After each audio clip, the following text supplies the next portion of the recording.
Chapter 31. Robinson as Baker.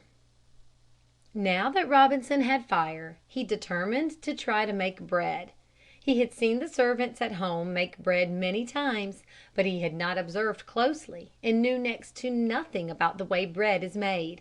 He knew he must in some way grind the corn into flour, but how could he do this? He had no mill nor any tools with which to crush the corn. He first tried to find a stone large and hard enough out of which he might hollow a vessel or kind of mortar. He thought he could put the corn into this mortar and grind it by means of another stone or pestle. It was with great difficulty that he could get a stone of suitable size and form. After several days' trial, he at last got one cut out from some layers of rock near the shore. He made a hollow place in it. Then he took a smaller oblong-shaped rock for his pestle. He took great pride in these new tools. "I shall soon be a stone cutter," he said to himself, "as well as a farmer and a potter." But his stone mortar was a failure.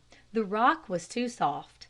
Every time he thrust the pestle down, it loosened small pieces of the stone vessel. These mixed with the ground corn or flour and made it unfit to eat. There was no way to separate the sand from the crushed grain. He resolved then to try to make a mortar and pestle of hard wood.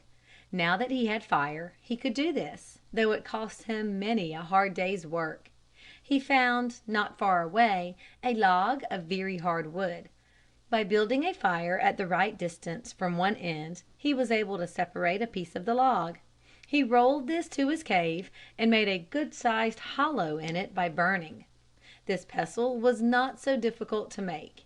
He took a limb or branch of an ironwood tree, burned it in two at the place to make it the right length.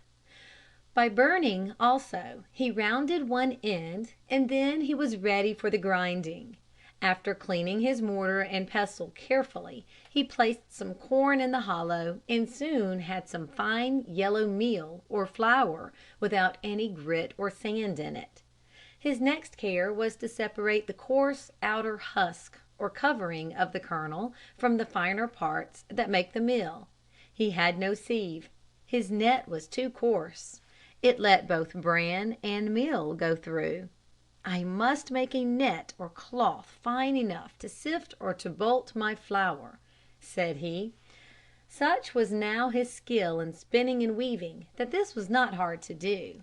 He had soon woven in his loom a piece of fine netting which allowed the meal to shake through, but held back the coarse bran or outer husk of the kernel. Out of the dry corn that he had stored up, he now made quite a quantity of flour. This he kept tightly covered in a large earthen pot or jar that he had made for this purpose. "I must keep all my food clean and protected from the ants and other insects, as well as dust and damp," he thought. His preparations were now nearly made. He had already his stove of flat stones. On this he could set his pots to boil water, cook rice and meat, but it would not do for baking a loaf of bread of any thickness. He must have an oven or enclosed place into which he could put the loaf to bake it. By the use of flat stones he soon rebuilt his stove so as to have an oven that did fine service. Now it was mixing the dough that claimed his attention. He had, of course, no yeast to make raised or light bread. He poured goat's milk on the flour and kneaded it into a thick dough. He did not forget to add salt. He placed his loaf in a shallow earthen pan he had made for this purpose. After the fire had heated the stones of his oven through, he put in his loaf and soon was enjoying a meal of cornbread and meat stew. Robinson soon tried to make cocoa from the beans of the cocoa palm that grew in the island. This with good rich goat's milk in it, he thought, the best drink in the world.